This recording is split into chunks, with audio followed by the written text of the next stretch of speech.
सीतापुर हत्याकांड मामले में रोजाना नए खुलासे हो रहे हैं। 6 हत्याओं का आरोपी भाई अजीत तो पुलिस की गिरफ्त में है, लेकिन अब पुलिस ये जानने की कोशिश कर रही है कि उसके साथ और कौन-कौन लोग इस साजिश में शामिल थे। यूपी पुलिस की जांच में कुछ ऐसी चीजें सामने आई हैं जो बेहद चौंकाने वाली हैं। अजीत की पत्नी विभा के बैंक खाते से एक बड़ी रकम निकाली गई थी। सवाल यह है कि क्या ये पैसे अजीत ने भाड़े के हत्यारों को दिए थे।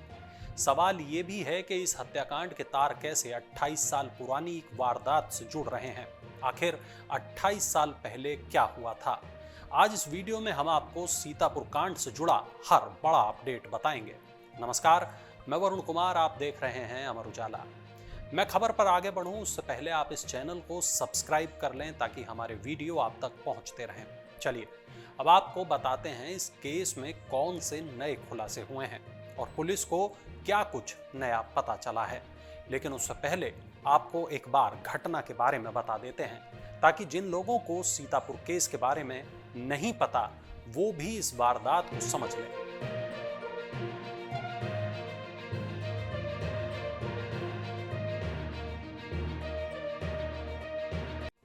11 मई 2024 यूपी के सीतापुर में जब लोग सोकर उठे तो एक दिल दहला देने वाली खबर सुनी।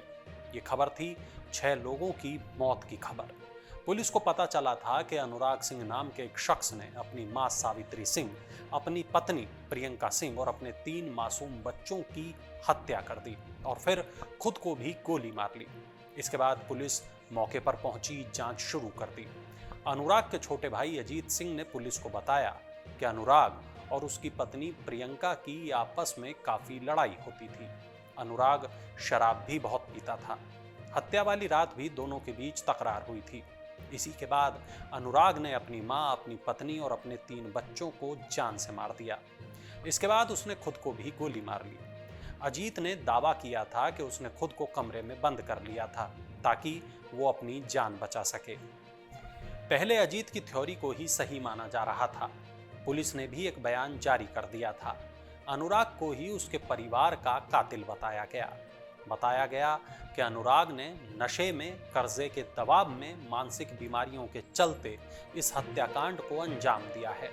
लेकिन अनुराग की पत्नी प्रियंका के मायके वालों ने इस थ्योरी पर सवाल उठाए। प्रियंका के भाई अंकित सिंह ने अनुराग को क्लीन चिट दी थी और अजीत पर सवाल उठाए थे। गांव के लोगों में भी कई तरह की चर्चा होने लगी। लोग आपस में बातें करने लगे। 100 बीघा का किसान अनुराग आखिर अपनी जान क्यों लेगा। उसकी पत्नी एक बीमा कंपनी में नौकरी करती थी। बच्चे लखनऊ के सबसे अच्छे स्कूल में पढ़ते थे, तो आखिर अनुराग ऐसा क्यों करेगा। पुलिस भी इन तमाम सवालों के जवाब तलाश रही थी। इसी बीच पुलिस के हाथ एक और बड़ा सुराग लगा और इस केस की दिशा ही बदल गई। दरअसल पोस्टमार्टम रिपोर्ट में पता चला कि अनुराग के सिर में गोलियों के 2 निशान हैं। यानी ये साफ था कि अनुराग ने खुद को नहीं मारा, बल्कि किसी ने उसकी हत्या की है। लेकिन किसने? आखिर वो शख्स कौन था जिसने 6 लोगों की जान ले ली? इधर पूरे गांव में मातम पसरा था, तो दूसरी ओर इस केस की गूंज लखनऊ तक पहुंच गई थी। पुलिस के बड़े अधिकारियों ने इस केस को लेकर गंभीरता दिखानी शुरू कर दी थी। इसी के बाद से जांच में और तेजी आ गई थी। पुलिस ने जब अनुराग के भाई अजीत से बात की तो वो कई तरह के जवाब दे रहा था। अब पुलिस को उस पर शक होने लगा था। थोड़ी पूछताछ में अजीत टूट गया और उसने पुलिस के सामने तमाम राज उगल दिए। पुलिस को जांच के दौरान भी ये पता चला कि अजीत की पत्नी ने कुछ दिन पहले ही बैंक खाते से एक मोटी रकम निकाली थी। पुलिस अब इस एंगल से भी जांच कर रही है कि कहीं ये पैसे भाड़े के हत्यारों को तो नहीं दिए गए थे। Police call detail, mobile location जैसी आधुनिक तकनीकों का इस्तेमाल भी कर रही है और लोगों से पूछताछ आदि भी कर रही है। इसके अलावा पुलिस का स्पेशल ऑपरेशन ग्रुप और स्पेशल टास्क फोर्स भी मामले की जांच में जुटी हैं। पुलिस को ये जानकारी मिली है कि वारदात की रात विभा भी घटना स्थल पर ही मौजूद थी और अगर ऐसा था तो सवाल ये कि क्या हत्या में विभा ने भी अपने पति का साथ दिया था। पुलिस विभा और अजीत से पूछताछ कर रही है। साथ ही पुलिस ने अजीत सिंह के नाम पर दर्ज एक गाड़ी को भी अपने कब्जे में लिया है। इसके अलावा पुलिस 28 साल पुराने एक मर्डर केस को भी खंगाल रही है।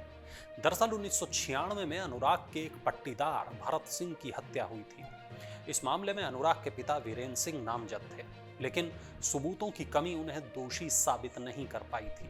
अब एसओजी ने उमेश सिंह नाम के एक शख्स को हिरासत में लिया है। दरअसल भरत सिंह उमेश सिंह के चाचा थे और उमेश के पिता ने ही वीरेंद्र सिंह को नामजद कराया था। ऐसी खबरें हैं कि अजीत और उमेश के बीच बातचीत भी हो रही थी और अनुराग इस बात का विरोध भी करता था। पुलिस ने अनुराग के ताऊ आरपी सिंह को भी हिरासत में लिया है। इसके अलावा चचेरे भाई अशोक और अमित से भी पूछताछ की जा रही है। यही नहीं, बच्चों को अस्पताल ले जाने वाले प्रभाकर सिंह, नौकर सर्वेश और वीरेश से भी पुलिस पूछताछ कर रही है। अजीत ने जिन कपड़ों को पहनकर हत्या को अंजाम दिया था, उन्हें उसने धो दिया था ताकि पुलिस उन कपड़ों से कुछ सबूत न निकाल सके। बताया जा रहा है कि प्रॉपर्टी की वजह से अजीत ने इस हत्याकांड को अंजाम दिया था। ऐसी खबरें हैं कि अनुराग हर साल करीब 50 लाख कमा लेता था। उसके पास 100 बीघा जमीन और 4 बीघा में बना तालाब भी था। इसके अलावा गांव में 2 मंजिला घर और थोड़ी दूरी पर कुछ दुकानें भी थीं। लखनऊ में अनुराग का जो फ्लैट था उसकी कीमत करीब 1 करोड़ बताई जा रही है। इस मामले में प्रियंका के भाई अंकित सिंह ने दावा किया है कि अजीत के साथ कुछ और लोग भी शामिल थे। उन्होंने कहा कि जिन लोगों को संपत्ति से लाभ मिलता वो लोग इस केस में शामिल हैं। अंकित ने पुलिस की जांच पर भरोसा जताया है, कानून पर भरोसा जताया है। अब देखना यह होगा कि पुलिस आगे इस केस में क्या नए खुलासे करती है। इस मामले में जो भी अपडेट आएगा वो हम आप तक पहुंचाते रहेंगे। इस केस से जुड़े तमाम वीडियो आपको हमारे चैनल पर मिल जाएंगे। आप देखते रहिए अमर उजाला। अगर आप ये वीडियो YouTube पर देख रहे हैं तो हमारे चैनल को सब्सक्राइब करें और बेल आइकन को दबाना ना भूलें। अगर आप Facebook पर ये वीडियो देख रहे हैं तो हमारे पेज को लाइक करें।